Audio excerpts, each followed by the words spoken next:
ঝড়ের রাতে বিদ্যুৎ চলে যাওয়ায় যখন আমি ভয়ে চিৎকার করছিলাম, শ্বশুরজি দৌড়ে এসে আমাকে জড়িয়ে ধরলেন এবং সেই অন্ধকারে কানে কানে এমন একটা গোপন চুক্তির কথা বললেন যা শুনে আমার পুরো শরীর অবশ হয়ে গেল। এই গল্পটি সম্পূর্ণ শুনলে আপনাদের পানি অটোমেটিক বের হয়ে যাবে, সো যত দ্রুত সম্ভব হাতের কাছে টিস্যু নিয়ে বসে পড়ো। বিছানার চাদর যেন নষ্ট না হয় সেটা সম্পূর্ণ খেয়াল রাখার অনুরোধ জানিয়ে গল্পটি এখন শুরু করব। তার আগে সর্বশেষ অনুরোধ, দয়া করে এমন পানি বের করার গল্প নিয়মিত শুনতে আমাদের চ্যানেলটি সকলে সাবস্ক্রাইব করুন। ধন্যবাদ। হ্যালো বন্ধুরা, আমার নাম মীরা সেনগুপ্তা। আমার বয়স ৪০ বছর। আমার স্বামীর নাম দেবাশিস সেনগুপ্তা, বয়স ৪৩ বছর। আমাদের ২ সন্তান, রিয়া আর শোভন। রিয়া ১৭ বছর বয়সী, কলেজে পড়ে। শোভন ১০ বছর বয়সী, স্কুলে যায়। বৈশাখ মাসে সেই রাতটা ছিল ভয়ঙ্কর। কালবৈশাখী ঝড় উঠেছে, বাজ পড়ছে প্রতি মিনিটে। আমি একা আমার ঘরে ছিলাম। স্বামী রাতের শিফটে কাজ করতে গেছে। হঠাৎ ঘরের সব লাইট নিভে গেল। আমি ভয়ে চিৎকার করে উঠলাম। বাইরে প্রচণ্ড বৃষ্টি। বিদ্যুতের ঝলকানিতে ঘর আলো হয়ে যাচ্ছে, আবার অন্ধকার হচ্ছে। আমি বিছানায় বসে কাঁদতে শুরু করলাম। ছোটবেলা থেকে আমি অন্ধকার আর ঝড়কে ভয় পাই। হঠাৎ দরজা খুলে গেল। শ্বশুরজি টর্চ হাতে ছুটে এলেন। বললেন, কি হয়েছে, তুমি ঠিক আছো তো? আমি তার দিকে ছুটে গেলাম। ভয়ে তাকে জড়িয়ে ধরলাম। তিনিও আমাকে আলিঙ্গন করলেন। তিনি আমার মাথায় হাত বুলিয়ে বললেন, ভয় পেও না, আমি তোমার পাশে আছি, কিছু হবে না। আমরা এভাবে কতক্ষণ দাঁড়িয়েছিলাম জানি না। বাজ পড়া শব্দে আমি আরও শক্ত করে তাকে জড়িয়ে ধরছিলাম। হঠাৎ তিনি আমার কানের কাছে মুখ এনে ফিসফিস করে বললেন, মীরা, তুমি কি আমার সাথে গোপন একটা কাজে যেতে পারবে? আমার একটা ভীষণ জরুরি সমস্যা আছে, আমাকে সাহায্য করতে হবে। কিন্তু এই ব্যাপারটা পরিবারের কাউকে জানানো যাবে না, বিশেষ করে তোমার স্বামীকে নয়। আমি তার বুক থেকে মুখ সরিয়ে তার দিকে তাকালাম। অন্ধকারে তার চোখ দেখা যাচ্ছিল না, কিন্তু তার নিঃশ্বাস অনুভব করছিলাম। তিনি বললেন, আসলে আমার একটা পুরনো সম্পত্তির কাগজপত্র আছে, সেগুলো একটা গোপন জায়গায় লুকিয়ে রাখা। আমি একা ওই জায়গায় যেতে পারবো না, আমার বয়স হয়েছে, তোমাকে সাথে নিতে হবে। কিন্তু ব্যাপারটা গোপন রাখতে হবে, কারণ ওই সম্পত্তির ব্যাপারে আমার ছেলের সাথে আমার মতবিরোধ আছে। আমার সারা শরীর রোমাঞ্চিত হয়ে উঠল। মনের ভিতর একটা কৌতূহল জেগে উঠল, কিন্তু মুখে কাঁপা গলায় বললাম, বাবা, আপনি কোন সম্পত্তির কথা বলছেন, আর আমি কিভাবে আপনাকে সাহায্য করব? তিনি বললেন, কাল সকালে তোমাকে সব বলবো, এখন তুমি শুয়ে পড়ো, ঝড় থামলে আমি চলে যাব। তিনি আমাকে বিছানায় শুইয়ে দিলেন। তার হাত আমার কপালে ছিল। আমি ধীরে ধীরে ঘুমিয়ে পড়লাম। পরের দিন সকালে শ্বশুরজি আমাকে ডেকে বললেন, আজ বিকেলে তুমি আমার সাথে বের হবে, কাউকে কিছু বলবে না, বলবে তুমি বাজারে যাচ্ছ। আমি মাথা নাড়লাম। বিকেলে আমরা দুজন বের হলাম। তিনি একটা রিকশা ডাকলেন, বললেন পুরাতন শহরের দিকে যেতে হবে। রিকশা চলতে শুরু করল। আমি জিজ্ঞেস করলাম, বাবা, আমরা কোথায় যাচ্ছি? তিনি বললেন, তোমাকে একটা পুরনো বাড়িতে নিয়ে যাচ্ছি, সেখানে আমার দাদার আমলের কিছু জিনিস লুকিয়ে রাখা আছে। অনেকদিন হয়ে গেছে কেউ ওই বাড়িতে যায়নি, আমার ভয় হচ্ছে কেউ হয়তো ওই বাড়িতে ঢুকে জিনিসগুলো চুরি করে নিয়ে যাবে। প্রায় ১ ঘন্টা পর আমরা একটা পুরনো অঞ্চলে পৌঁছলাম। সরু গলির মধ্যে দিয়ে হাঁটতে হাঁটতে আমরা একটা বিশাল পুরনো বাড়ির সামনে এসে দাঁড়ালাম। বাড়িটা দেখে মনে হচ্ছিল অনেক বছর কেউ এখানে থাকেনি। দেয়ালে শ্যাওলা ঝাড়েছে, বাগানে জঙ্গল হয়ে গেছে। শ্বশুরজি একটা পুরনো চাবি বের করে দরজা খুললেন। ভেতরে ঢুকতেই একটা অদ্ভুত গন্ধ পেলাম। পুরনো আসবাবপত্র, ধুলোবালি সব মিলিয়ে একটা ভয়ঙ্কর পরিবেশ। তিনি বললেন, চলো, ওপরের তলায় যেতে হবে। আমরা সিঁড়ি দিয়ে উঠতে শুরু করলাম। সিঁড়ির ধাপগুলো ভাঙা, সাবধানে পা ফেলতে হচ্ছিল। ওপরে একটা বড় ঘর, সেখানে একটা পুরনো আলমারি। শ্বশুরজি আলমারি খুললেন, ভেতরে একটা লোহার বাক্স। তিনি বাক্সটা বের করলেন, বললেন, এই বাক্সের ভেতরে আমার দাদার লেখা একটা ডায়েরি আছে। সেই ডায়েরিতে একটা গোপন জায়গার ম্যাপ আছে। সেই জায়গায় নাকি আমাদের পূর্বপুরুষরা একটা বিশাল ধনসম্পদ লুকিয়ে রেখেছিলেন। আমার চোখ বড় হয়ে গেল। ধনসম্পদ মানে কি, বাবা? তিনি হাসলেন, হ্যাঁ, সোনা দানা, হীরা, মূল্যবান পাথর। আমার দাদা মারা যাওয়ার আগে আমাকে বলে গেছেন যে আমাদের পরিবারের একটা গোপন ধনভাণ্ডার আছে, কিন্তু সেই জায়গাটা খুঁজে বের করতে হবে, আর তার জন্য এই ডায়েরি লাগবে। তিনি বাক্স খুললেন, ভেতরে একটা পুরনো চামড়ার ডায়েরি। পাতা খুলে দেখলাম হাতে লেখা, পুরনো বাংলা হরফে, পড়া মুশকিল। শ্বশুরজি বললেন, এই ডায়েরি পড়ে বুঝতে হবে কোথায় সেই ধনভাণ্ডার লুকানো আছে। তুমি আমাকে এই কাজে সাহায্য করবে? আমি বললাম, অবশ্যই বাবা, আমি আপনাকে সাহায্য করব, কিন্তু দেবাশিসকে কেন বলছেন না? তিনি গম্ভীর হয়ে গেলেন, বললেন, আমার ছেলে এসব ব্যাপারে বিশ্বাস করে না। সে মনে করবে আমি বুড়ো হয়ে পাগল হয়ে গেছি। তাছাড়া সে যদি জানে যে এত বড় সম্পত্তি আছে, তাহলে সে হয়তো সব একা নিজের নামে করে নেবে।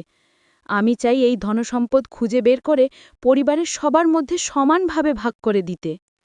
আমি মাথা নাড়লাম, ব্যাপারটা বুঝতে পারছিলাম। দেবাশিস সত্যি কখনো কখনো বেশি স্বার্থপর হয়ে যায়। তিনি বললেন, তুমি এই ডায়েরিটা বাসায় নিয়ে যাও, গোপনে পড়ো, আমাকে জানাও কি লেখা আছে। আমি ডায়েরিটা নিলাম, আমরা বাড়ি থেকে বের হলাম। ফেরার পথে কেনাকাটা করলাম যাতে বাসায় কেউ সন্দেহ না করে। সেই রাতে সবাই ঘুমিয়ে পড়ার পর আমি ডায়েরিটা খুললাম।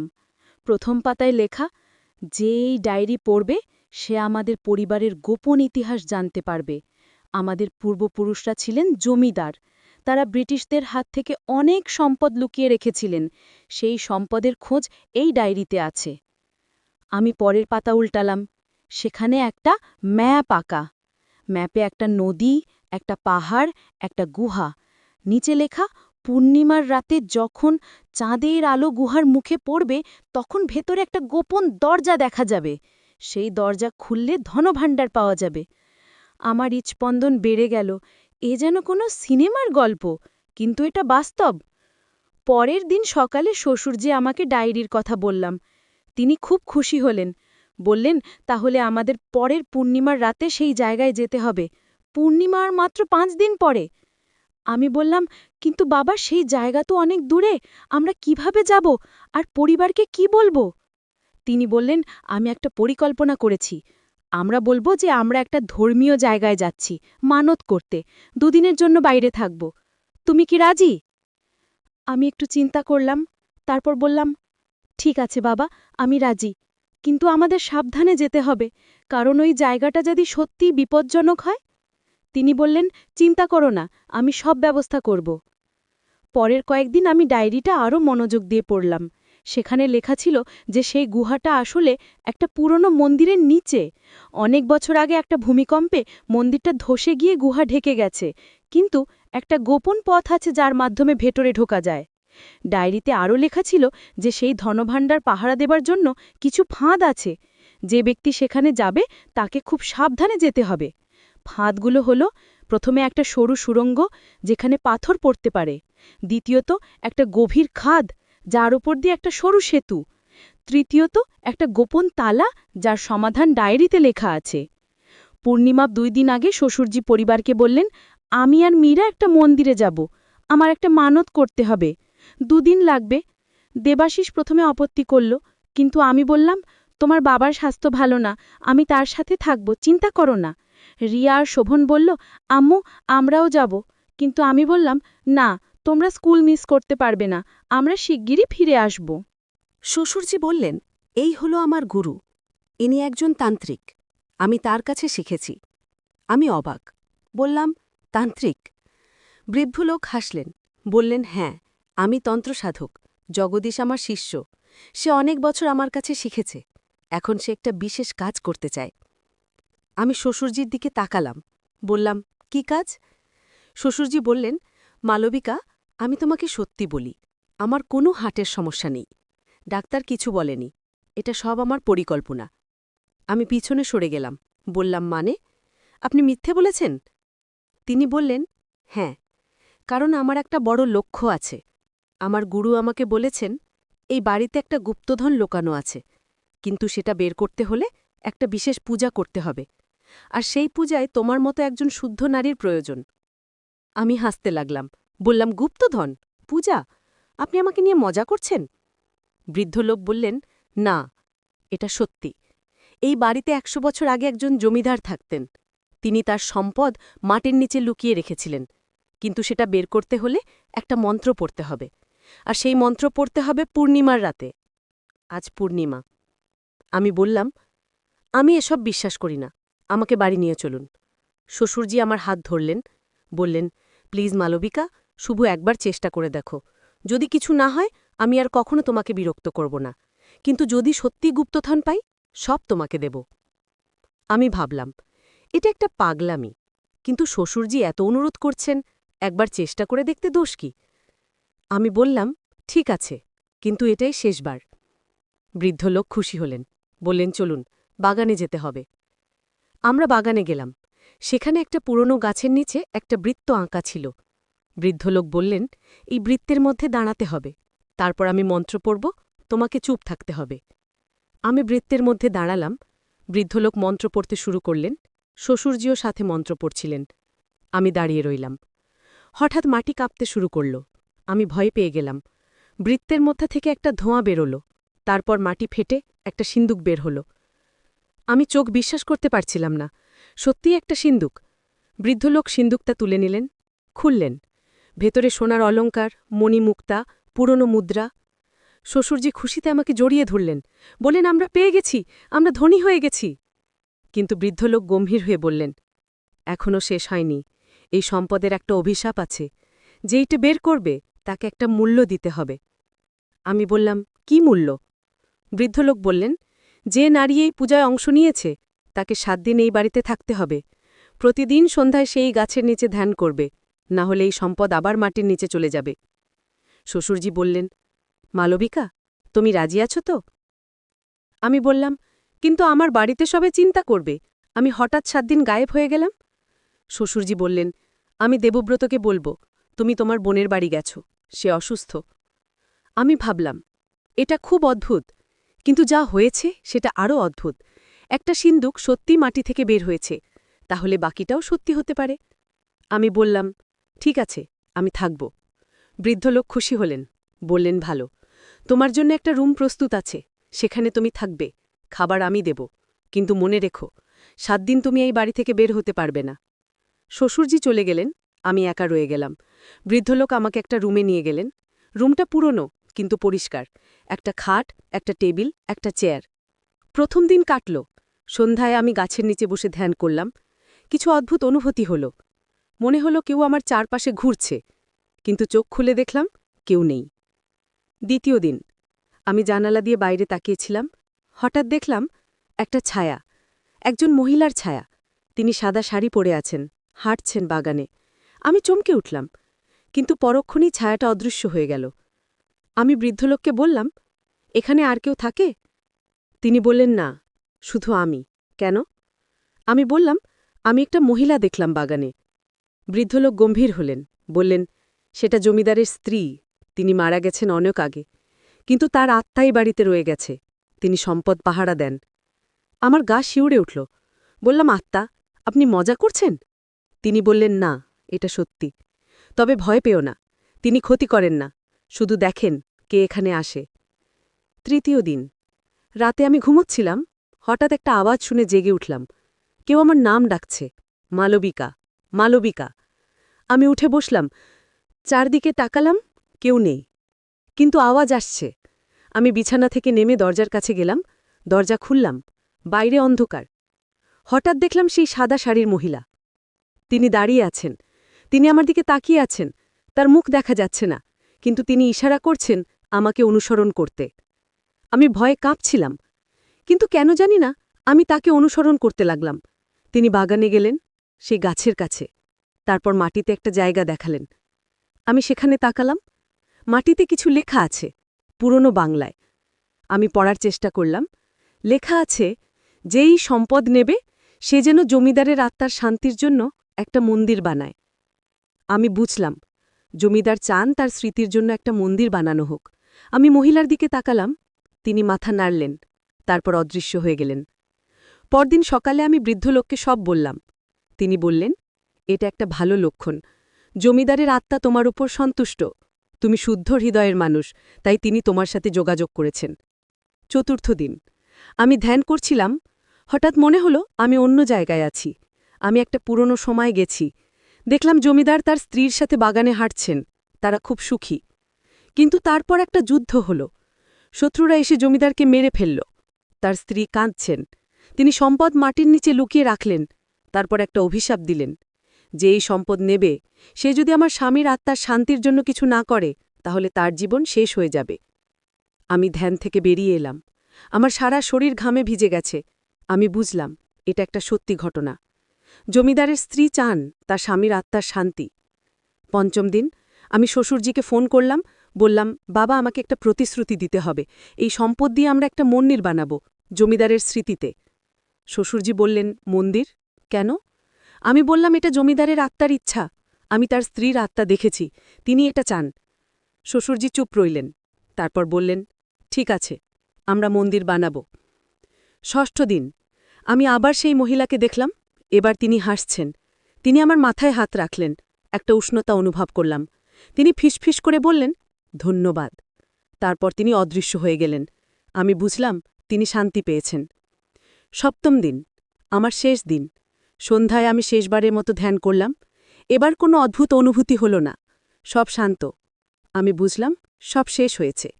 বৃদ্ধলোক আমাকে বললেন, তুমি তোমার কাজ সম্পূর্ণ করেছ, এখন তুমি যেতে পারো, সম্পদ তোমাদের। আমি বললাম, এই সম্পদ দিয়ে আমরা একটা মন্দির বানাবো আর বাকিটা গরিবদের মধ্যে বিতরণ করব। বৃদ্ধলোক খুশি হলেন।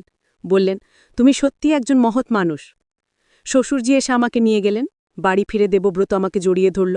বলল, আমি দুঃখিত, আমি তোমার ওপর রাগ করেছিলাম। বাবা সব বলেছেন, তুমি কিছুই করনি। আমি বললাম, সব ঠিক আছে। শ্বশুরজি সবাইকে ডেকে বললেন, আমরা একটা গুপ্তধন পেয়েছি। এই সম্পদ দিয়ে আমরা একটা মন্দির বানাবো আর বাকিটা দিয়ে গরিবদের সাহায্য করব। রিয়া আর অভিক খুশি হল। দেবব্রতও সম্মতি দিল। কয়েক মাস পর মন্দির বানানো শুরু হল, জমিদারের নামে, তার স্মৃতিতে। মন্দিরটা খুব সুন্দর হল। অনেক মানুষ সেখানে পূজা করতে আসে। আমি প্রায়ই মন্দিরে যাই, সেখানে বসে প্রার্থনা করি, জমিদার আর তার স্ত্রীর আত্মা শান্তির জন্য। একদিন মন্দিরে বসে আছি, হঠাৎ একটা সাদা প্রজাপতি এসে আমার হাতে বসল। আমি তাকালাম। প্রজাপতিটা আমার চালপাশে উড়ছে, তারপর উড়ে চলে গেল। আমি হাসলাম। বুঝলাম এটা জমিদারের স্ত্রীর আত্মা, তিনি ধন্যবাদ জানাচ্ছেন। এই ছিল আমার অদ্ভুত অভিজ্ঞতা।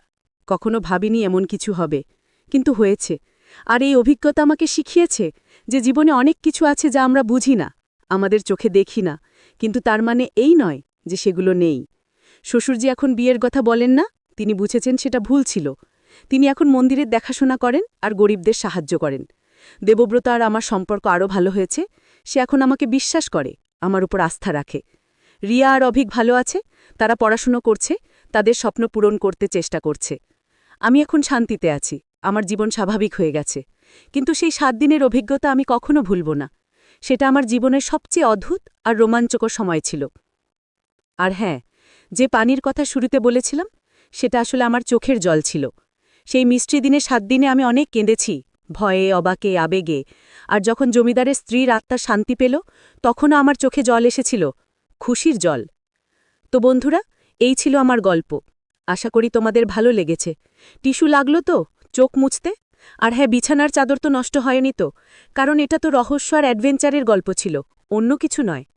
আর যদি এরকম আরও গল্প শুনতে চাও, তাহলে আমাদের চ্যানেল সাবস্ক্রাইব করো। আমি আরও অনেক রহস্যময় অভিজ্ঞতার গল্প শেয়ার করব। ধন্যবাদ সবাইকে, ভালো থেকো। আবার দেখা হবে পরবর্তী গল্পে। গত শীতে আমরা সিলেটের হাওড়ে বেড়াতে গিয়েছিলাম। শ্বশুরজি বললেন, চলো একটা নৌকা ভাড়া করে হাওড়ে ঘুরি। আমরা দুজন একটা ছোট নৌকায় উঠলাম।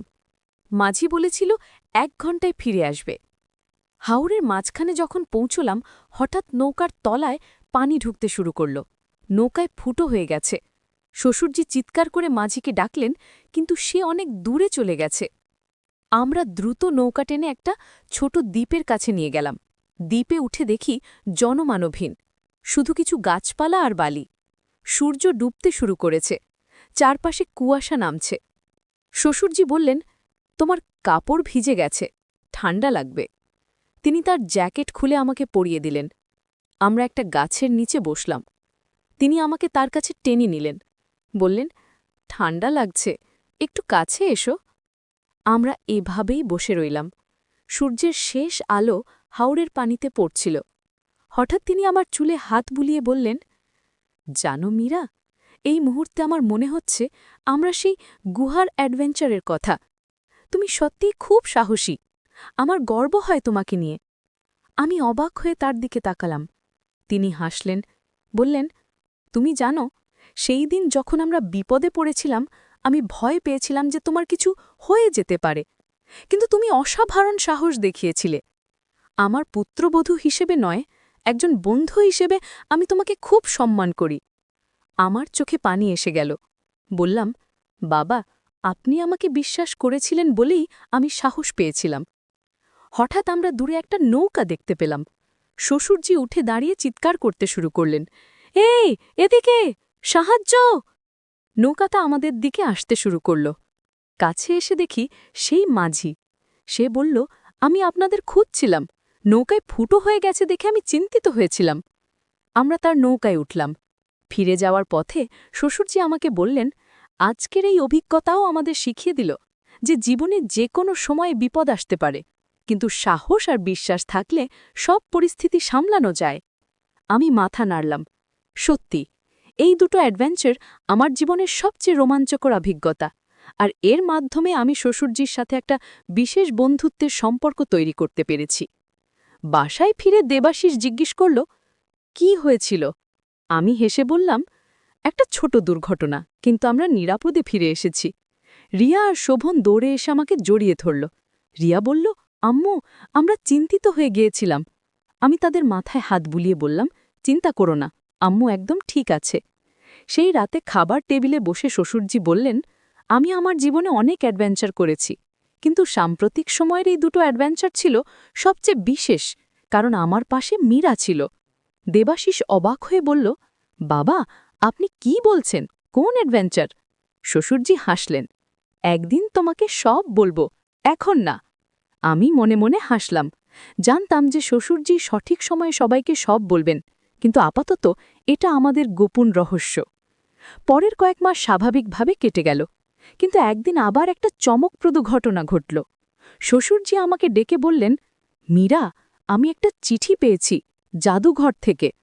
আমি অবাক হয়ে বললাম, কি লেখা আছে? তিনি চিঠিটা খুললেন, পড়তে শুরু করলেন। প্রিয় জনাব, আপনার দেওয়া ডায়েরিটি আমরা পরীক্ষা করেছি। এটি একটি অমূল্য ঐতিহাসিক দলিল। এর থেকে আমরা জানতে পেরেছি যে আরও দুটি গোপন স্থানে ধনসম্পদ লুকানো আছে। আপনি কি আমাদের সাথে সেই স্থানগুলো খুঁজে বের করতে সাহায্য করবেন? আমার চোখ বড় হয়ে গেল। বললাম, আরও দুটো? শ্বশুরজি মাথা নাড়লেন। হ্যাঁ, দেখো, আমরা প্রথমটা খুঁজে পেয়েছিলাম, কিন্তু ডায়েরিতে আরও তথ্য আছে যেটা আমরা খেয়াল করিনি। আমি বললাম, তাহলে কি আমরা আবার যাব? তিনি হাসলেন। হ্যাঁ, কিন্তু এবার পুলিশের সাথে, নিরাপদে। পরের সপ্তাহে আমরা পুলিশ আর জাদুঘরের একটা টিমের সাথে বেরোলাম। ডায়েরি অনুযায়ী প্রথম স্থানটা ছিল একটা পুরনো কেল্লার নিচে। আমরা সেখানে পৌঁছে খোঁড়াখুঁড়ি শুরু করলাম। কয়েক ঘন্টা পর আমরা একটা গোপন কক্ষ খুঁজে পেলাম। সেখানে প্রাচীন মুদ্রা, পুরনো অস্ত্র আর ঐতিহাসিক দলিল। জাদুঘরের লোকজন খুব খুশি হল।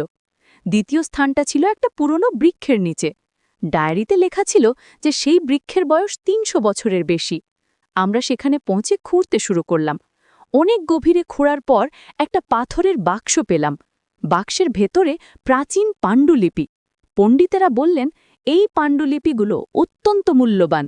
এগুলো থেকে আমরা অনেক হারিয়ে যাওয়া ইতিহাস জানতে পারব। সব শেষে সরকার আমাদের পরিবারকে একটা জাতীয় পুরস্কার দিল। খবরের কাগজে আমাদের ছবি ছাপালো, টিভিতে ইন্টারভিউ দিলাম। তখন দেবাশিস সব জানল। প্রথমে সে একটু রাগ করল যে আমরা তাকে কিছু বলিনি, কিন্তু পরে বুঝল যে আমরা সঠিক সিদ্ধান্ত নিয়েছিলাম। রিয়া বলল, আম্মু, তুমি তো হিরো হয়ে গেছ। শোভন বলল, আম্মু, তুমি আমাকে একদিন অ্যাডভেঞ্চারে নিয়ে যাবে? আমি হেসে বললাম, হ্যাঁ বাবা, তুমি বড় হলে নিয়ে যাব। সেই রাতে শ্বশুরজি আমাকে ডেকে বললেন, মীরা, তোমাকে অনেক ধন্যবাদ। তুমি না থাকলে আমি এই কাজ করতে পারতাম না। আমি বললাম, বাবা, এটা তো আমার দায়িত্ব ছিল। আপনি আমাকে বিশ্বাস করেছিলেন। তিনি বললেন, শুধু বিশ্বাস নয়, আমি তোমাকে একজন যোগ্য সঙ্গী হিসেবে পেয়েছি। জীবনে কখনো কখনো এমন মানুষ পাওয়া যায় যাদের সাথে যে কোনো বিপদ মোকাবিলা করা যায়। তুমি সেই রকম একজন। আমার চোখে পানি চলে এলো। বললাম, বাবা, আপনার এই কথাগুলো আমার কাছে যে কোনো পুরস্কারের চেয়ে বেশি মূল্যবান। এভাবে আমার জীবনের সবচেয়ে রোমাঞ্চকর অধ্যায়টি শেষ হলো। কিন্তু যে অভিজ্ঞতা আর শিক্ষা পেলাম সেটা সারা জীবন মনে রাখব। সাহস, বিশ্বাস, সততা, এই 3টি জিনিস জীবনের সবচেয়ে গুরুত্বপূর্ণ। আর হ্যাঁ, সেই ঝড়ের রাতে যখন শ্বশুরজি আমাকে জড়িয়ে ধরে গোপন চুক্তির কথা বলেছিলেন, সেটা ছিল এই পুরো অ্যাডভেঞ্চারের শুরু। একটা রহস্যময় যাত্রা যেটা আমার জীবন বদলে দিয়েছে। আর আমি এখন বুঝতে পারি যে জীবনের সবচেয়ে বড় ধনসম্পদ হল পরিবার আর বিশ্বাস। তো বন্ধুরা, এই ছিল আমার গল্প। আশা করি আপনাদের ভালো লেগেছে। এই গল্পটি শুনে যদি আপনাদের চোখে পানি এসে থাকে, তাহলে বুঝবেন এটা ছিল আবেগের পানি। কারণ সত্যিকারের অ্যাডভেঞ্চার আর পারিবারিক বন্ধন সব সময় আমাদের হৃদয়ে স্পর্শ করে। ধন্যবাদ সবাইকে। আমাদের চ্যানেলটি সাবস্ক্রাইব করুন। আরও এমন রোমাঞ্চকর গল্প শোনার জন্য আমাদের সাথেই থাকুন।